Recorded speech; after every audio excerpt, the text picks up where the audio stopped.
Praise the Lord. What a wonderful start of our Sunday service. Come early so that you would experience a taste of heaven every 9 to 10 o'clock a.m. So that when you attend the service ay nandun ka na. You are able to catch up what is happening and what the word is saying unto you.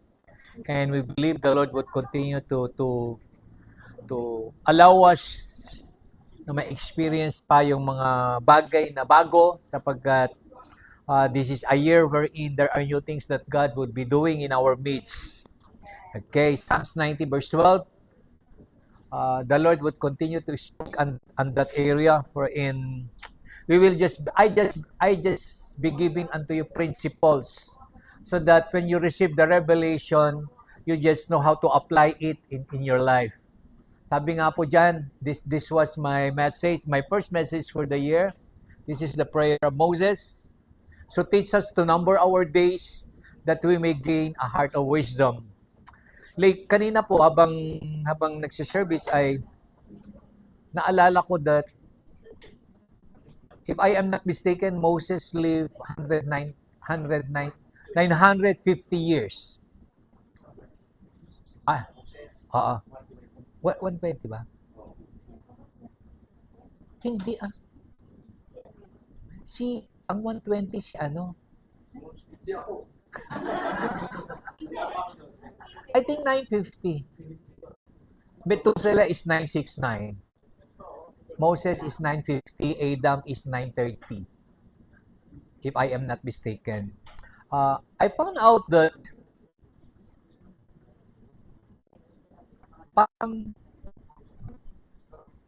parang ayaw siyang kunin ng Lord dito sa lupa. Samantalang yung iba, gusto nang kunin ng Lord sa langit. So, I begin to ask God, bakit kaya? Bakit kaya ayaw pang kunin ng Lord ang anak niya dito sa lupa samantalang mahirap mabuhay dito sa lupa? Samantalang kung kunin na niya doon sa kalangitan, it would be a much better place. It would be a place na inaasam-asam ng lahat. And I believe one of the very reason why God wanted this man to be still on this earth, and it could be you. If you wanted a long life, there must be a reason why God wanted you to have a long life. May purpose pa. Pero, yung 900 years, napakahaba. Parang yung, I do have a great-grandmother. Matandang-matanda na siya. One of the things, hindi ko makalimutan yun, one of the things na tinatanong niya sa akin, akala niya may access ako sa heaven. Sabi niya, pakitanong mo nga sa langit. Nakalimutan na ata ako. Kasi gusto na daw niya. Pero, that has a purpose. And I found out that Moses had lived so long on this earth. So long na parang ang ordinary man ay parang maiinip ka. Kasi 100 is too much already. But to reach 200, 300, 400, 900, parang nakalimutan ka na talaga ng Diyos. Kasi parang ginawa ka ng permanent residence on earth. What must be the reason? Ano sa palagay mo? Bakit ayaw pa siyang kunin ng Lord? Ang laki-laki ng problema ni Moses. Ang laki-laki ng problema ni Moses kasi siya ang naging leader ng mga taong hindi maaayos. Kumbaga, araw-araw, puro problema ang hinaharap niya. But God wanted him to stay. God wanted him to stay. At tingnan mo yung panalangin niya. Mukhang walang balak umuwi. Tama? Mukhang walang balak umuwi. Kasi sabi niya, Lord, turuan mo ako kung paano mabuhay sa kapanahonan ito. Moses is enjoying life. Ayaw ba niyang umuwi? sa langit. It's a much, much better place. Ayaw ba niyang umuwi?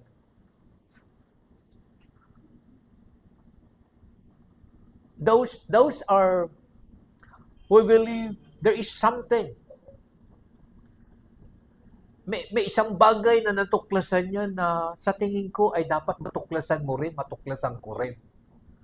Na hanggat maaari ay we wanted to enjoy our life here on this earth, knowing our purpose, knowing our direction. To the extent na nabubuhay kang pasaya ka palagi. Kasi nag-enjoy ka. Kasi kung hindi ka na masaya, gusto mo nang umuwi. And Moses is so different. He wanted to know kung ano pa yung bago na gagawin ng Lord sa kanya. Kasi he is enjoying life so much. In spite of the problems, the trials, the persecutions na nararanasan ni everyday, God, Moses still wanted to discover yung mga hindi pa niya naranasan. Meron pa bang bago? Kung after 200 years, meron pa bang bago? Ikaw nga na nagtrabaho ng 10 years sa company, inip na inip ka na. Kasi sa tingin mo, parang wala nang bago. Pero sa kanya, so many years already. Pero gusto pa niya matuklasan yung bago. Kasi kapag may natutuklas siyang bago, ay alam niya na bago nga, he was never been there before. So that create excitement in his heart to the extent that he prays this. He prayed this prayer. Turuan mo ako, Lord, na bilangin ang mga araw ko. At nais niya na mamuhay ito ng may kaalaman na nanggagaling sa kaitaasan. The only way to enjoy life on this earth is to have that heart of wisdom. You just know what to do. You just know what your purposes are. You just know what your direction are. And when you go to that direction, when you enter into that purpose, then only then you would be able to enjoy. It's a reality to you yung sinabi ng goal ni Jesus.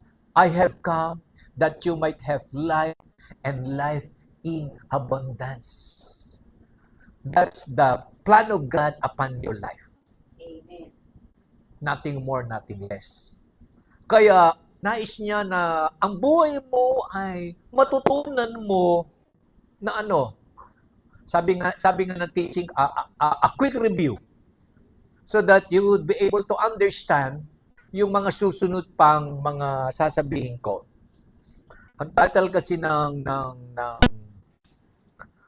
lesson ko is LIC is entering into a season of connections, divine connections. At this should cause you to be excited na ang taong ito ay maraming magaganap na hindi pa naganap sa buhay mo. Amen. That should keep you excited. Sabi nga ni Moses, Lord, turuan mo ako. Pero the word teach in the Bible, it is just hindi lang ito para malaman mo, para maintindihan mo. Kasi nung unang ginamit yung word na ito, yung the word teach is the word yada, is to know. Ay kagaya po ng, sabi ng Bible, and Adam knew Eve, at dahil dyan, nagkaroon sila ng bunga. There is fruitfulness. The moment there is tinatanggap mo ang mga katuruan ng Diyos sa iyong buhay, ano ang nangyayari? There is a fruit. May produkto yan. So kung walang nagaganap, ang ibig sabihin, something is lacking. Ano yung lacking? Hindi mo natututunan yung mga sinasabi ng Lord sa iyong buhay. That's the safest evaluation of your life. May nagaganap ba? May nangyayari ba? Meron o wala?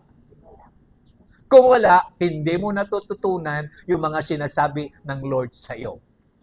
Kasi kung natututunan mo ang mga sinasabi ng Lord sa iyo, merong produkto.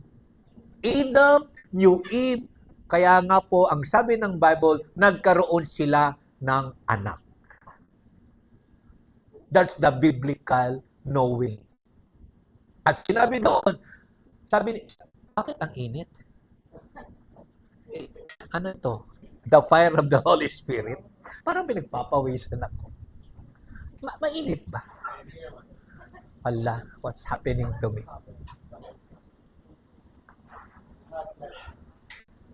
Sabi ng salita, Lord, turuan mo akong bilangin ang aking mga araw. Nung sinabing bilangin, ang nais ni Moses ay malaman niya, hindi lamang siya numerical counting of days. Malaman niya, ano ba ang panahon na ito?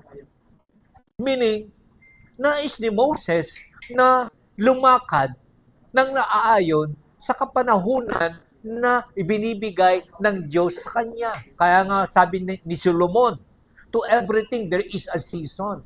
Ang lahat ng bagay ay may kapanahunan. May kapanahunan ng pagtatanim, may kapanahunan ng pag-aani, may kapanahunan na ikaw ay pinanganak, may kapanahunan na ikaw ay mamamatay. Lahat ng bagay may kapanahunan.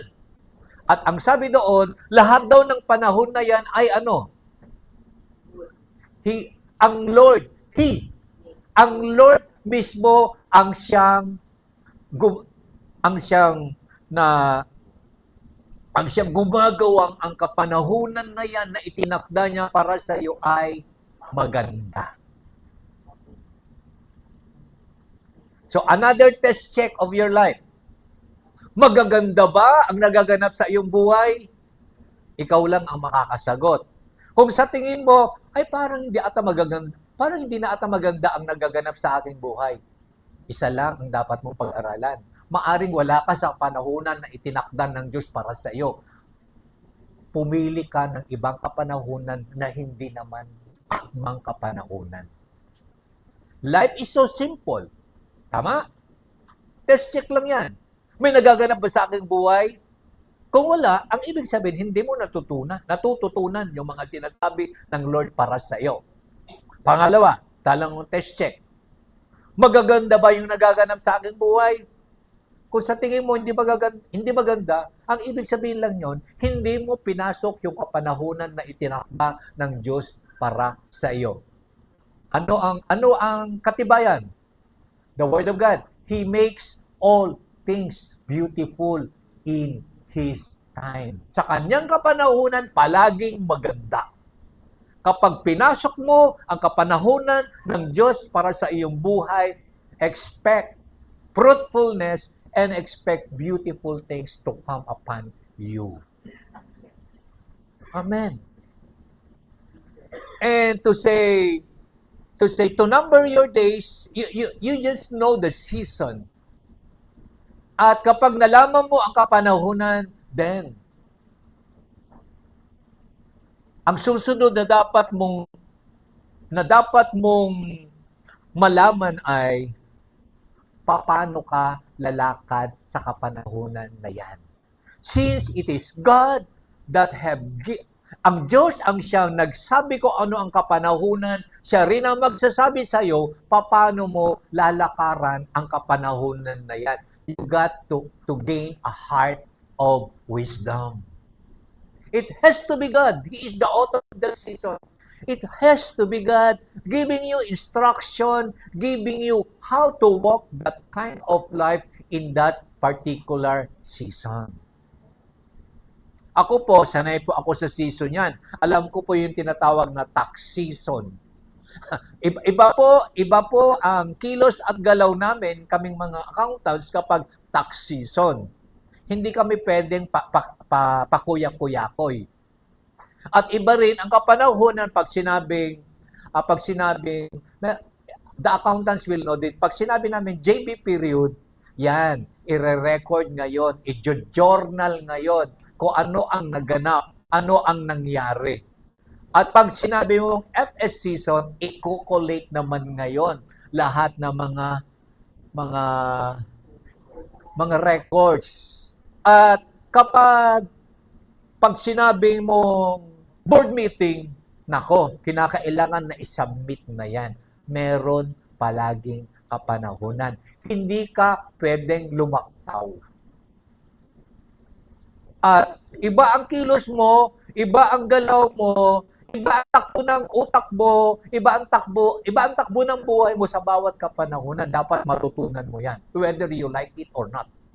But much more sa Lord. Much more sa Lord. When God reveals His time, you got to have a heart of wisdom. Paano mo yan lalakaran at ano ang dapat gagawin. In fact, sabi this morning, the Lord gave me this verse. Psalms 31 verse 15. I like this verse so much. In fact, I declared it in our prayer this morning. Psalm 31 verse 15. Let's see. Baka magtagal tayo dito. It was just revealed a while ago. Ayan. Very clear. My times are in your hand. Deliver me from the hand of my enemies and from those who persecute me. Kalarado po. Ang bawat kapanahunan na meron ka na kanino, nasa kamay ng Diyos. Ang ibig sabihin, you should never be afraid. Kapag nagbabago ang kapanahunan ng iyong buhay. Bakit? Meron kang security. Nasa kamay ng Diyos ang kapanahunan na yan. Ibig sabihin, bago ka pa niya pinapasok sa kapanahunan na yan, everything is ready, everything is finished. The Lord is never been surprised kung bakit nandiyan ka. Meron na siyang itinakda kung bakit ka nandyan. Ang tanong, aware ka ba? Aware ka ba na nandiyan ka sa kapanahunan na yan? Ayan, to those mothers, there's no such thing na bigla ka na lang nabuntis. Biglang nabuo. Itinakda ng Diyos yan. Itinakda ng Diyos na magbubuntis ka, manganganak ka. You should never be surprised about it. It is because it is the Lord that opens and closes the womb. Kung hindi itinakda ng Diyos na magkaroon ng bata, edi wala. Pero kung itinakda ng Diyos sa kapanahunan na ikaw ay magkakaroon ng anak, magbubuntis ka at manganganak ka. You enter into a new season of your life and the Lord calls it beautiful. Dapat don't complain about the seasons of your life. Magaganda palagi ang kapanahunan ng Diyos. Hindi lang siya maganda, it is because hindi mo naiintindihan at hindi mo alam kung ano ang gagawin sa kapanahunan na yan. But remember this verse. Ang lahat ng kapanahunan mo ay nakanino? Nasa kamay ng Diyos. In fact, Genesis chapter 1 would reveal to us the beauty of God's timing and season. Ang sabi doon, when God created the heavens and the earth. At pagkatapos niyang create, meron siyang mga ginawa. Tama po ba? Ano yung mga ginawa ng Diyos nung create niya ang heavens and earth? Nakita niya, puro dilim. So, He commanded the light to come. Only to find out na nung ginawa niya yon, hindi lamang niya ginawa dahil madilim. Upang magkaroon ng liwanag. No. He is now creating a season. He is now creating a season of what? A season of day and a season of night. May purpose ang God kung bakit may light. Hindi lang para mawala yung darkness. May purpose siya kung bakit may light. Ganun ka rin dapat. Bakit nagkaroon ka ng ganyan? Bakit napasok mo yan? Kasi marami kasi sa atin nasusurprise. Ano ba itong napasok ko? Di ba, madalas sinasabi, ano ba itong napasok ko? Natataranta ka na, hindi mo na alam kung ano ang gagawin mo. The first thing is, alamin mo, Lord, nandito ako ngayon. Ano ba ang ginagawa mo? Bakit ako naririto ngayon sa sitwasyon na ito? You got to gain a heart of wisdom. Why? You got to approach that season na dumating sa buhay mo na ano? Meron magandang mangyayari sa iyo. Amen? You become fruitful unto that season. Adam knew Eve. Kaya siya nag-conceive. May magandang nangyari nung pinasok nila ang kapanahunan. Tinanggap nila kung anong ginagawa ng Diyos. Kaya nga sabi ng prayer, Lord, deliver me from the hand of my enemies and from those who persecute me. Nagkaroon siya ng boldness to pray. Lord, dahil ang lahat ng nagaganap sa akin, ang lahat ng kapanahonan na ito, nasa kamay mo ito, Lord, you will deliver me. Ilalayo mo ako sa anumang bagay that would destroy me, that would persecute me. Kaya nga po, sa 1 Chronicles chapter 12 verse 32, sabi doon, 1 Chronicle chapter 12 verse 32. Sorry, wala na kasi akong time kaninang pagbasa ko dito. Diretso na tayo sa prayer. 1 Chronicle chapter 12 verse 32. Let's see and how God would speak to you. That was my prayer a while ago. Ayan. Of the sons of Issachar, who had what? Understanding of times. To know what Israel ought to do. Their chiefs were 200, and all their brethren were at their command. Ang tribo po na Issachar, kung babasahin mo ang Bible mo, they had experienced so much victory. So much beyond measure. Pero ano ang kakaiba sa kanila? Ano ang kakaiba sa tribong ito na kinakaya isulat sa Bible? Anong pagkakaiba nila sa mga ibang tribo? Ito lang. They got an understanding of the times. Naiintindihan nila ang kapanahunan ng kanilang mga buhay. Alam nila kung panahon ng gyera, alam nila kung panahon ng hindi papasok sa gyera, alam nila kung paano mabuhay. Tinatanggap nila at naiintindihan nila. Now, I believe isa ito sa mga gusto nating maganap sa church natin, you as being a part of this church. Tatandaan po natin, when God created the heavens and the earth, there is day, there is night, and so yung mga susunod, He created, ano pa yung mga susunod na create niya? Sige, a little bit of Sunday school. He created what? Ano po? After the heavens and the earth, the light and the darkness, after that, what did He create?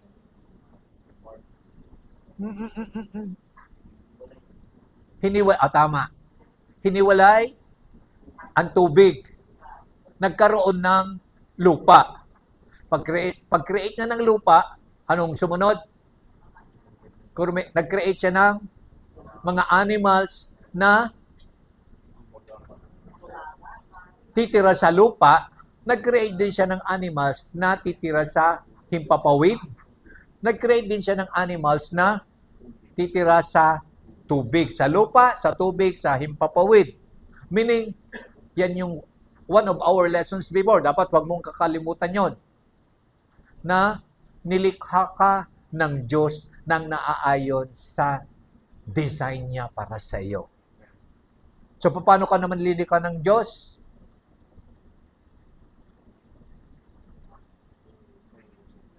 You do not know who you are?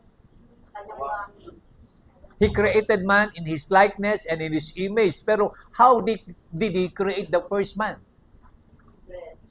Ayan. Hiningahan niya. So, anong ibig sabihin?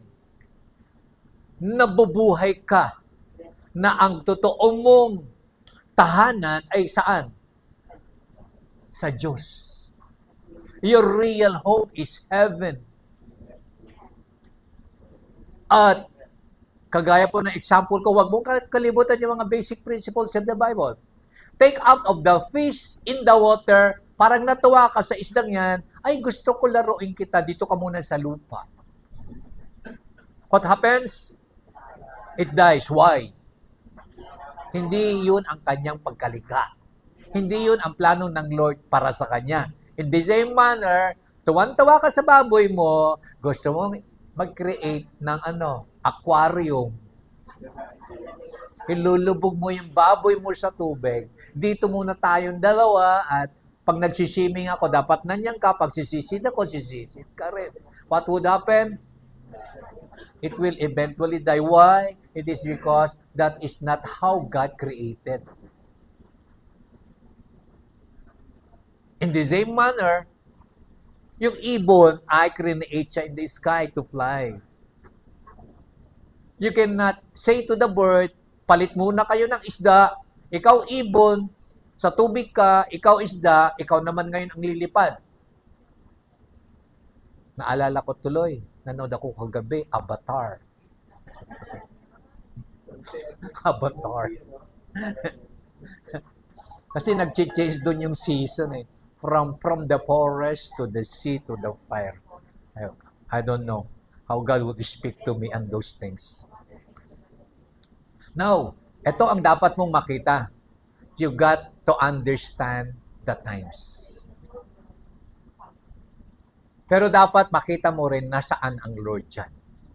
Nasaan ang Lord sa time.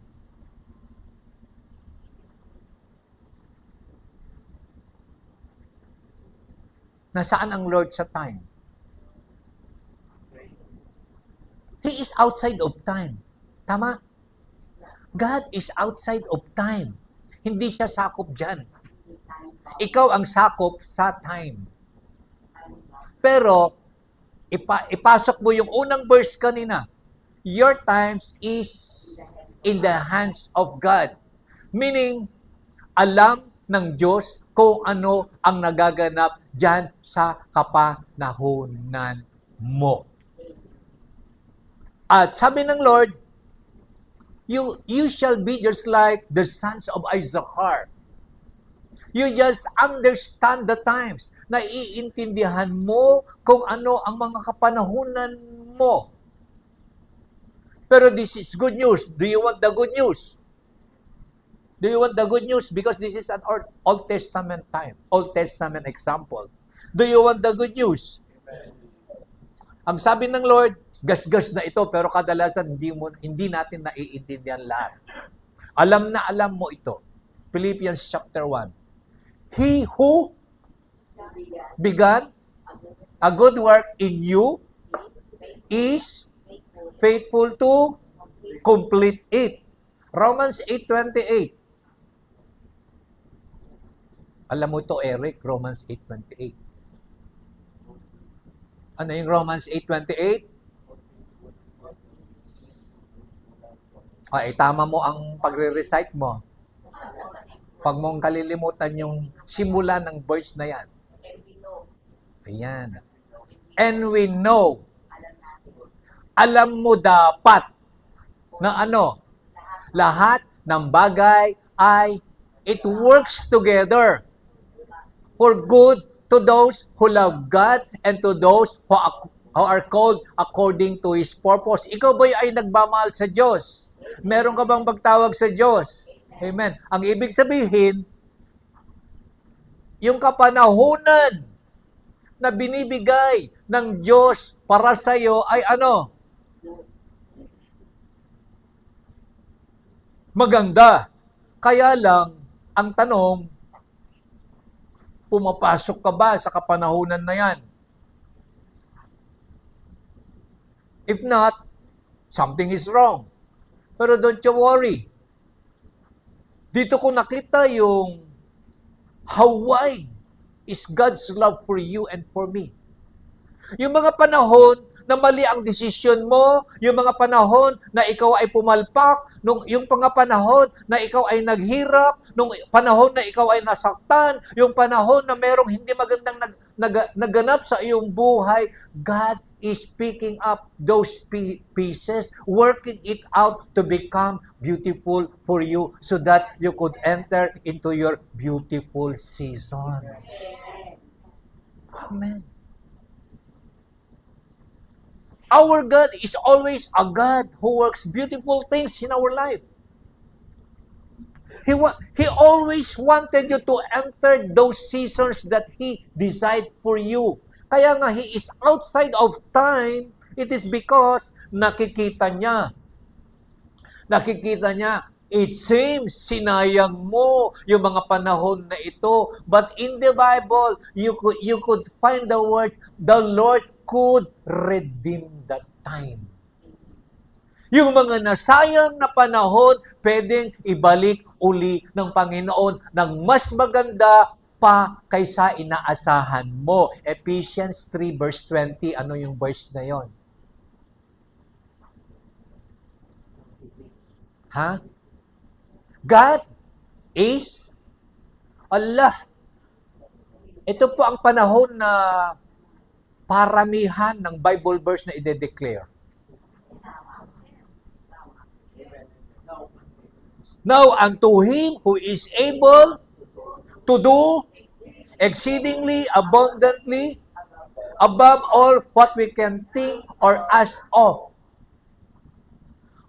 Yes, sinayang mo ang mga panahon na binigay sa iyo ng Lord. Nagkamali ka ng mga desisyon, ang daming nasayang sa buhay mo. Pero tatandaan mo, if your heart is right with God, pwedeng i-redeem ng Lord ang mga panahon na yan sa iyo upang mapasok ka sa tamang panahon. Kaya nga si Moses, maganda ang prayer niya, Lord, turuan mo ako. Yes, nagkakamali po ako, Lord, pero God is still willing and above, more than willing to what? To enter into that time dahil hawak niya ang kapanahunan mo, papasukin niya ang kapanahunan na yan, hindi man maganda, may gagawin siya dyan, may gagawin siya, ibabalik niya ang mga nasayang, ibabalik niya yung mga nasira, ibabalik niya ang mga pangit na sitwasyon. This time, He will make that verse, He will make all things beautiful in His time. Amen. Are you excited to live life? Ako po, I am so excited, especially this year. Why? Kasi ang Lord, the year 2026, nakita na niya yan. Tatandaan mo, ang year 2026, nakita ng Lord lahat yan. May plano na siya dyan. Ang kailangan mo lamang ay pasukin mo ang taong ito ng may tamang pananaw. Alamin mo kung ano ang kapanahunan sa taong ito. That is what the sons of Issachar did. They were able to understand the times na binigay sa kanila ng Lord. Kaya nga po, they are not afraid to go to war even though yung mga kalaban nila ay malalaking kingdom. They are not afraid to enter the season and the situation. Why? It is because When you understand the seasons that God is allowing you to enter into, there is guaranteed success. Amen. There is guaranteed victory. Victory. It is because we begin in victory. Nais ng Diyos na tatayuan mo palagi ang katagumpayan na plinano niya para sa iyo. There's no such thing, you're a loser. Ang mundo lang naman kasi ang nagsasabing, you're a loser. Don't argue with people. Huwag ka na magipagtalo sa mga taong yan ang pananaw sa buhay. Do not allow them to corrupt you. You know already the truth, stand on the truth. Panindigan mo kung ano yung pagkaunawa mo sa kapanahunan mo. At ang nakakatuwa po dito,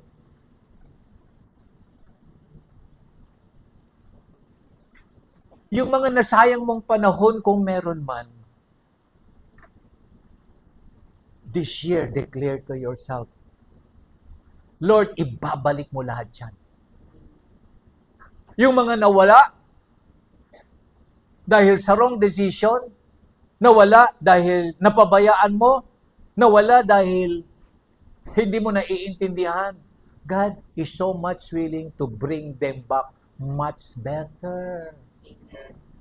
Just like Job. Just like Job. Nawala lahat yung kanyang mga anak. But instead of murmuring against God, what he did is, he acknowledged that everything that he has ay galing lahat sa Diyos. And when he came to a point of understanding that his life is in the hands of God, what happened next? Ibinalik lahat ng Lord sa kanya yung nawala, this time much, much better. Kasi ang sabi ng Bible, magaganda at ang gugwapo yung mga anak niyang lalaki at babae.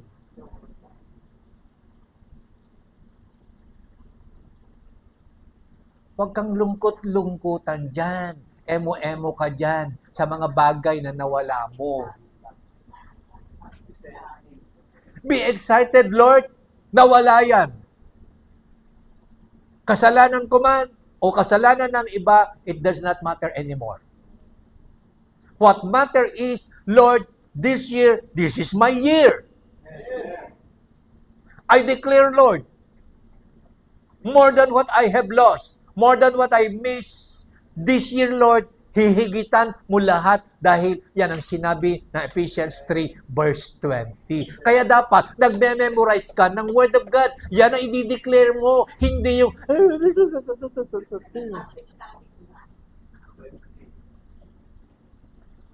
kung ano-ano ang ginagawa mo sa buhay. Samantalang ang Lord is there. Ready, always ready for you to start the year with beautiful things for you. Amen. Now, what? Hala, di pa ako nagsisimula.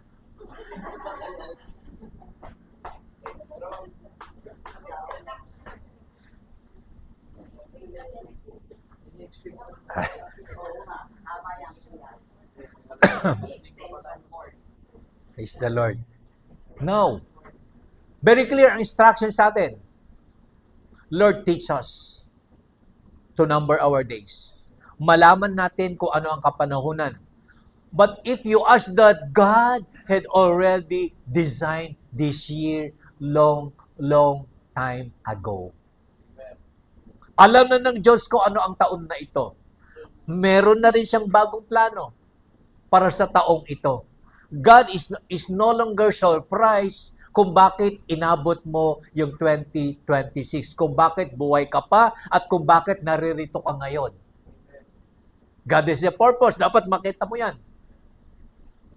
Kasi kung wala na siyang plano, dapat kinuha ka na niya.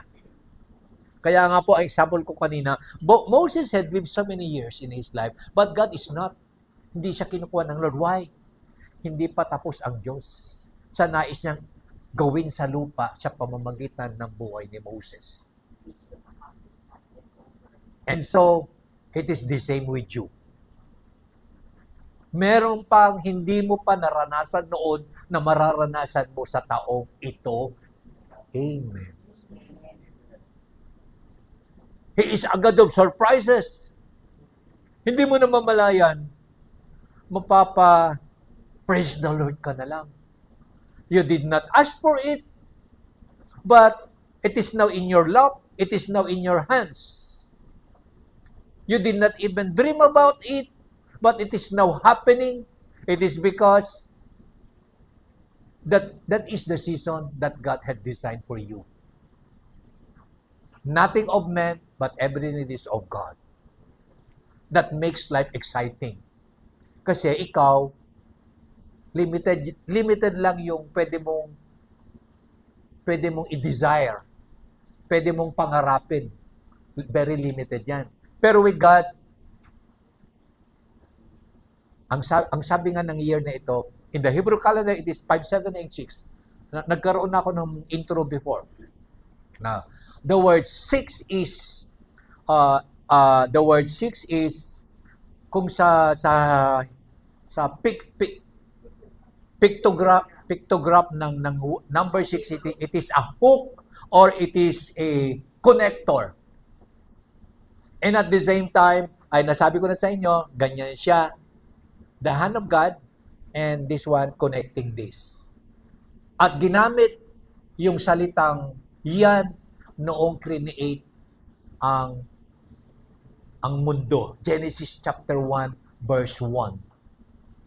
And the Lord created heavens and the earth. Yung word in between the heaven and the earth is the word tov. It is always God's plan that heavenlies is always connected to earth. Yan ang plano ng Diyos. Hindi niya in His mind, i-create niya ang earth para paglalaroan niya. Hindi. Create niya ang earth na kinalalagay mo upang ang heaven ay connected palagi dito sa lupa na kinalalagyan mo. Kaya nga po, the Lord's Prayer. Anong sabi ng Lord's Prayer? Our Father who art in heaven, hallowed be thy name, thy kingdom come. Thy will be done on earth as it is in heaven. In God's plan, iisa dapat yan.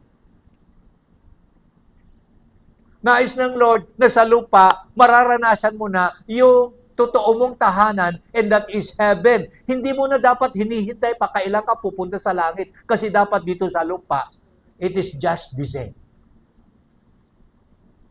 Marami ka pang hindi nararanasan, ako rin, marami pa akong hindi nararanasan. So ano ang kinakailangan mo? I got to have a clear connection. Naiintindihan natin lahat to, kasi yan ang palagi mong problema. Kapag yung cellphone mo, nawalan ng nawalan ka ng internet, hindi ka nga mapakali. Para bang natapos ang buhay mo pag wala kang connection sa cellphone mo. Tama? Sino dito ang ganon? I admit. Parang hindi ka mapakali pag nawalan ka ng connection, para bang yun ang buhay mo. Dapat much more, dapat ang nararamdaman mo kapag sa tingin mo, hindi ka na nakakonect sa heaven. Because that is your life. That is what God had planned for you.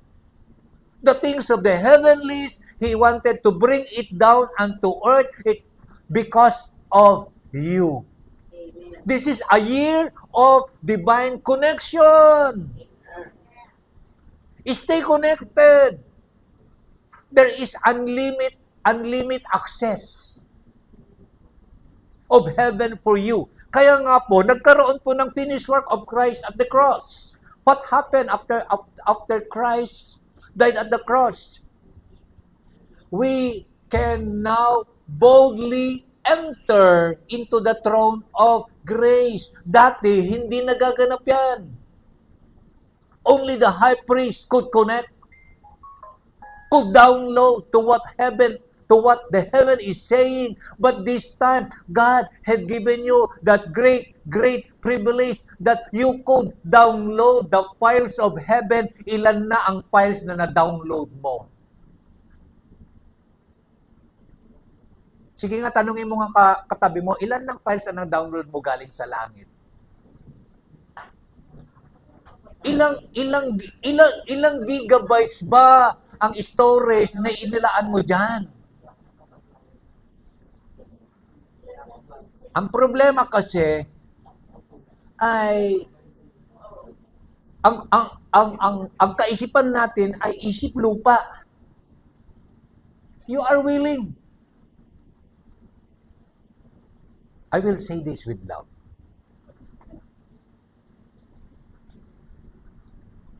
You are willing na bumili na ilang terabytes para lang maka-download ka ng makamundong files.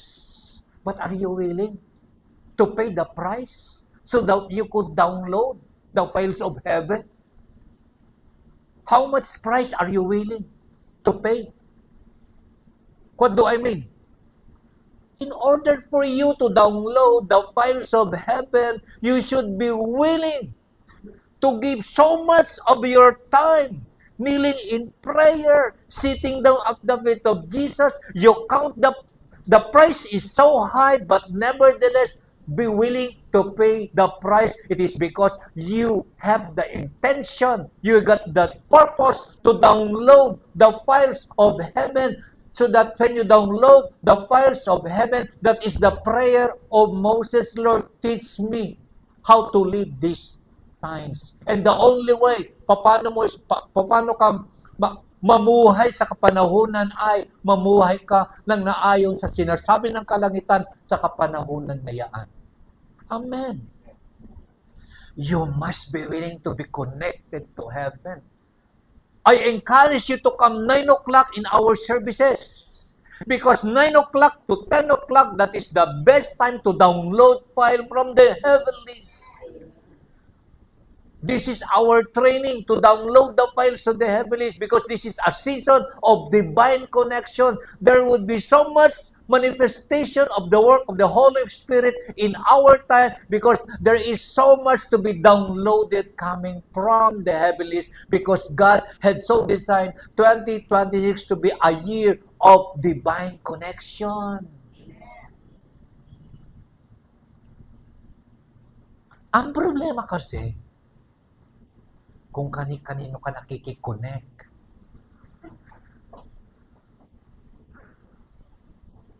That's the problem. Yun pa ang problema natin. Hindi po masama to have a connection with people. Later on, I will discuss on that area. There would be the divine connection not only to the heavenlies, but there would be divine connections sa tao. Yun nga lamang po sa tamang tao na kailangan mo para sa sitwasyon na kung saan ikaw ay lalakad. Tutulong ang mga tao ito upang makalakad ka ng katagumpayan doon sa pinasok mong kapanahunan na binigay ng Lord sa iyo. You would be needing people, but we must be careful. We must be careful with our connection with men. They must be the right people. In fact, I would call them, they must be those anointed people that God had so designed. Now, sige, sa susunod na siguro, God is revealing something about divine connection to men. Kasi, in so many ways, we are being deceived. Ang akala kasi natin, ay dapat Christian siya. Pag non-Christian, hindi. Hey, read your Bible very well.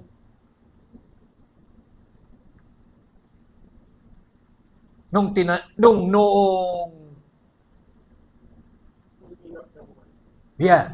of the wall. Kanino galing? Kanino galing yung mga gamit? To a king who is not God-fearing.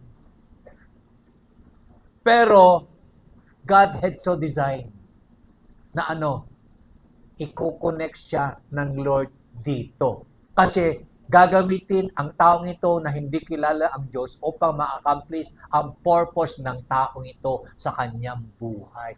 But you must be very, very careful and discerning.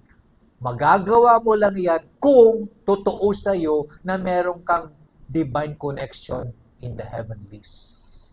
You are able to know, ang kausap ko ba ito ay mandarambong o ang kausap ko ba ito ay taong pinadala ng Diyos sa akin? Yes, I can say that because very funny. Very funny. I won't mention names. A lady came to me. A lady came to me. Medyo nasa ang edad ay nasa ano na, a little bit tawag diyan, I must be careful in my words. Medyo hindi na siya yung ligawin na age. A man was attracted to her. And tuwan-tuwa siya. Kasi all the qualities that she had been looking for a man, nandun lahat. At lalo siyang natuwa. Nung in-invite niya sa church, nag-attend. Seemingly daw, interested.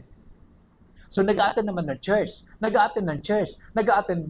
Kaya lang after several months, kinakailangan na niyang huwag pa-attendin ng taong ito. Bakit? Scammer pala. Nagpunta para hindi mag-church. Nagpunta para mang-scam. There was so much distraction that happened. Yan ang sinasabi natin. Na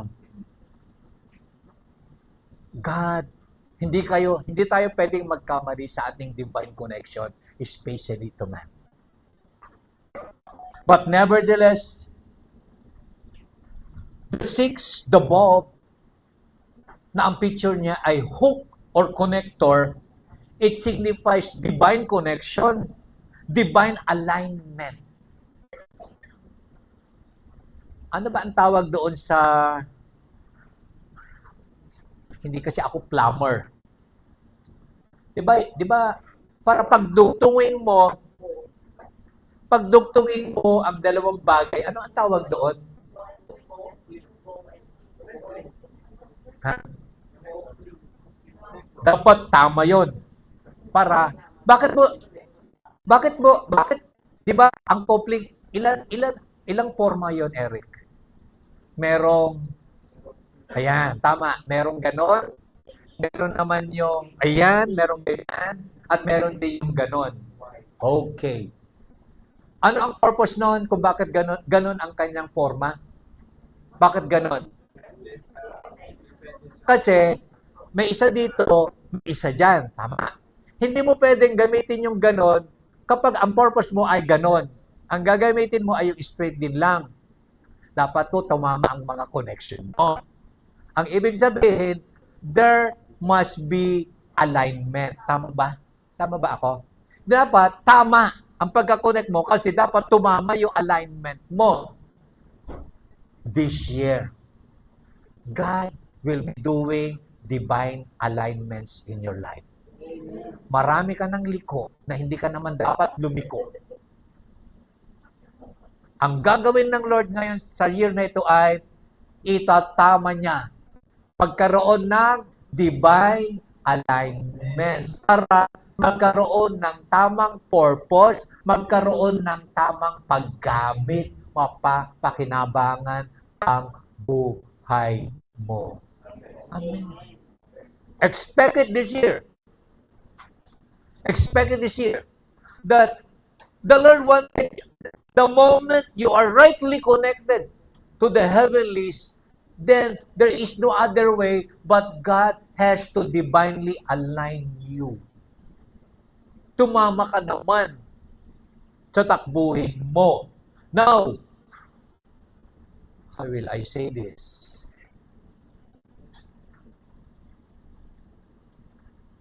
When God had spoken to your leadership that we will found the cell groups, never, hindi ko nakita yon pero ang Lord is perfect. Ang Lord is perfect.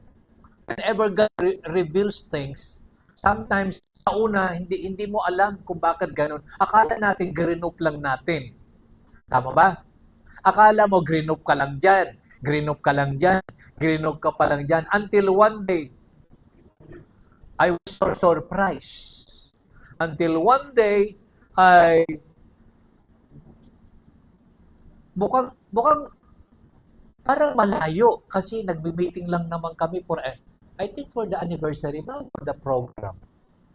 Nagmi-meeting lang kami for the program. Basta may gagawing activity na a normal activity of the church. And then when we are about to talk about the groups who would be in charge, I was so surprised. Ilang grupo ba tayo? Kasi we are only ayan, naalala ko na. Ang pinag-uusapan lang dati during that time ay ano ba yung team natin na color? Team na color. Sabi siguro maganda blue, maganda ganyan. And I feel in my spirit, there must be something. Bakit ba? Bakit?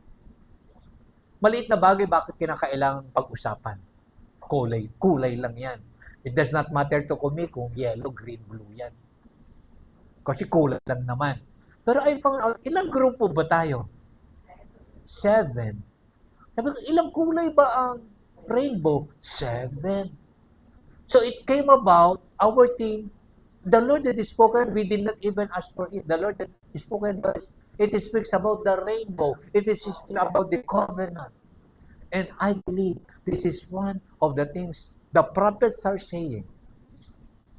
Na isang bagay na gagawin ang Lord sa atin sa year na ito is the Lord would be re-evaluating our human structure and our covenants to each other.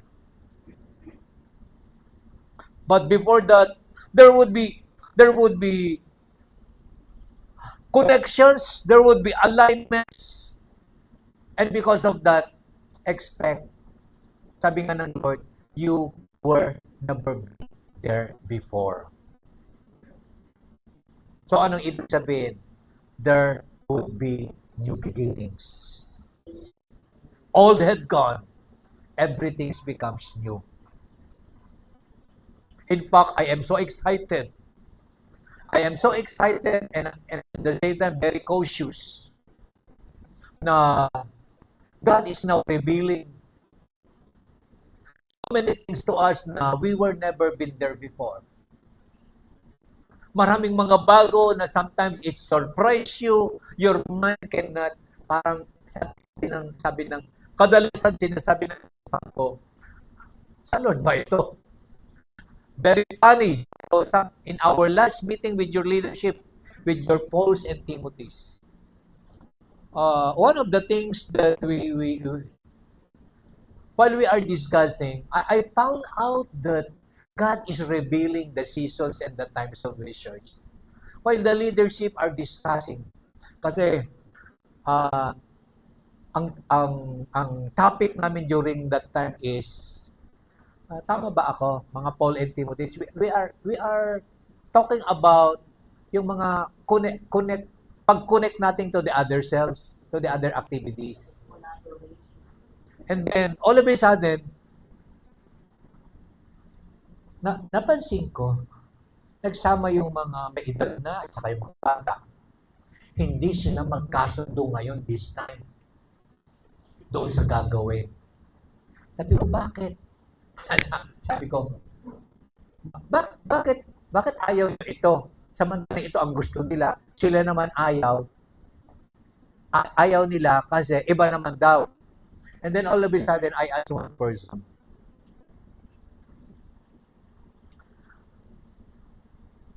he was able to say the right word. He was able to say the right word. Ang sabi niya, kasi iyang activity niyan, mukhang hindi na natin panahon yan. I think ano ba yung ginamit niyang word, wala na kami dyan. Meaning, that is no longer the season. God is no longer saying, revealing even to their hearts, that thing na naisip, bagamat maganda, it is no longer the season. And I believe, we are now entering into a new season of new beginnings wherein we would be surprised na, ay, ito ang gagawin natin. Hindi pa natin ginawa ito noon, pero gagawin natin ngayon. Pero let us see what God is speaking. Alam nyo ba, natatawa ako sa isang activity na gusto nilang gawin. Alam nyo ba kung anong activity na gusto nilang gawin? We did it last night. I wanted to have a feel what God is doing. What kind of see? Parang hindi naman nawi-weirdan. Parang hindi ko makita. Parang hindi ko ma-connect. Kasi someone wanted to have a movie marathon. Wala. Inutukan na ba kami na? Pero in my spirit, it did not react violently. Yan po ang sinasabing, you must be trained. You must be trained.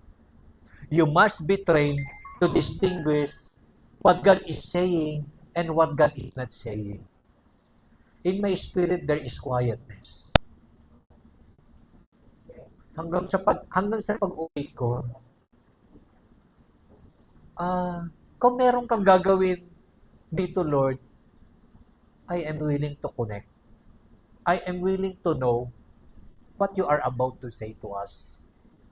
I am willing to adjust. Kung ano.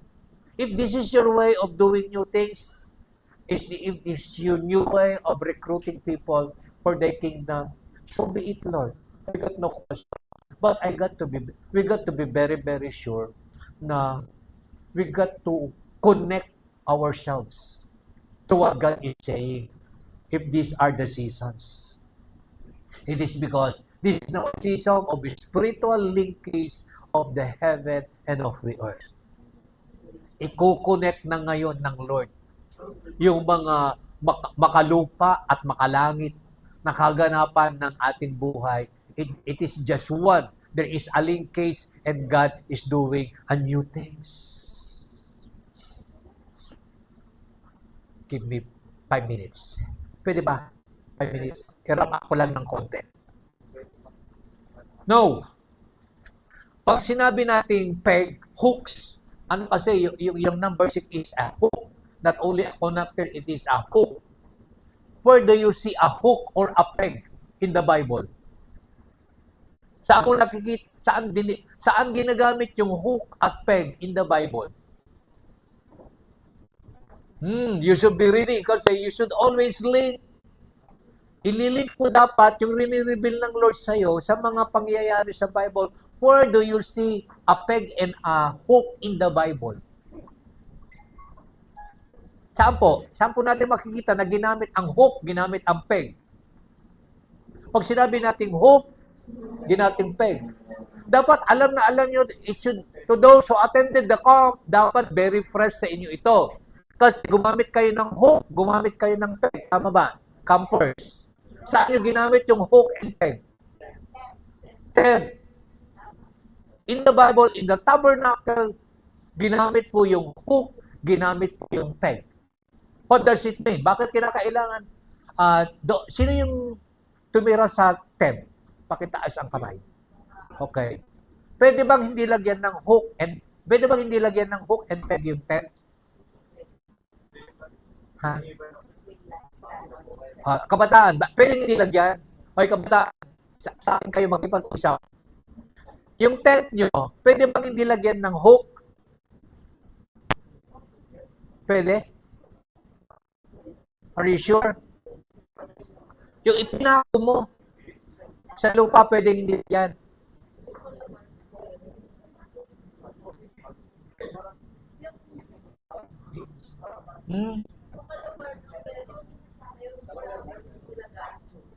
Why do you use hook and peg in a tent? Kasi yan ang ginamit sa tabernacle.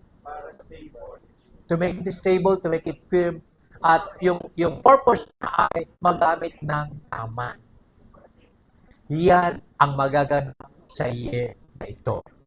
May mga bagay na ipapako sa ating buhay.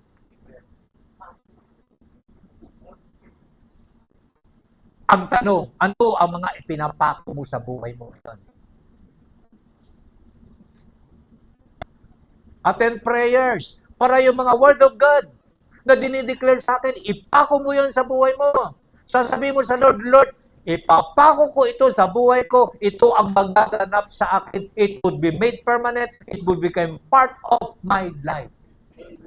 Hindi ko ano-ano ang pinapako mo. Yung galit mo sa kapitbahay mo, galit mo sa katabi mo, galit mo sa nangutang sa iyo na hindi nagbayad, galit kung ano-ano ang pinapako mo sa buhay. This is a year wherein marami kang ipapako sa buhay mo. Ang tanong, tama ba ang ipinapako mo sa buhay mo? This is a year that would never be the same again. You declare what God is saying unto your life, yun dapat ang maganap. Ipako mo yan. Don't just listen. Ipako mo yan. How? Through the declaration of our mouth. Kaya mapapansin ninyo, yung prayer time natin, iba na. Tama ba? Iba na. We are now beginning to declare. Hindi na tayo yung ask, you ask, you ask, you ask. Those are the old-time prayer. This is now the time that we declare what we wanted to happen in our life, what we wanted to happen in our community, what we wanted to happen in our church. Ipapako natin lahat yan. But be sure na yung ipapako mo ay tama. It is because you did have a divine connection. Amen. Church life is now so exciting. Dapat po ay excited ka palagi na pupunta sa church, whatever day it is. Kasi this might be your divine appointment. This might be your divine connection to a certain person. Ang taong yan na makakausap mo ay maaring babanggitin niya yung salitang kailangan mo. Yung taong yan na makakausap mo, maaring babanggitin niya ang solusyon ng kinalalagyan mo that would make that season beautiful to you. Ipapako mo lahat yan. Amen. Let your life be just like a tabernacle wherein God could reside. This is what divine connection means. It is a hook. It is a peg. Ipapako mo lahat. So kung may balak kang kausapin ng isang tao, dapat tama yung ipapako mo sa kanya. Don't talk to people na meron kang ipapako sa kanya na ikasasama ng buhay niya, ikasasama ng loob niya.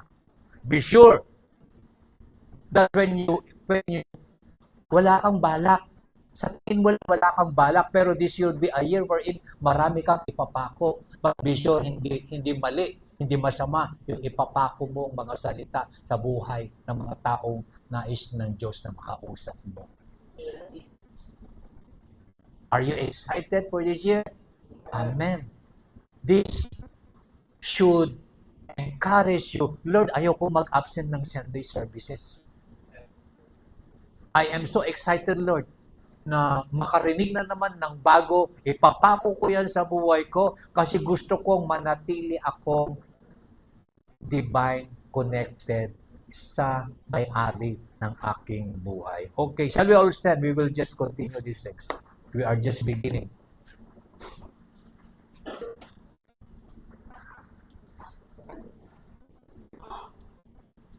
Father, today, this is a year wherein you have designed for us. A year of divine connection, a year of divine realignment, a year, Lord, of arranging everything. There is divine order now in the things that we are doing in our lives and even in our church. So God, we ask you, manatiling buksan mo ang aming mga spiritual na tainga at maging ang spiritual na mata, marinig namin ang dapat marinig, makita namin ang dapat makita, at hayaan mo ng aming puso ay magkaroon ng kakaibang kagalakan, pasukin namin ang mga bagay na sinasabi mo para sa amin. Lord, bless those people who have heard your word. Let it be planted in their hearts, let it grow, and let it bear fruit. Bless LIC, God, in all that it needs. Bless it in abundance of God, beyond measure. This we pray in Jesus' name. Amen.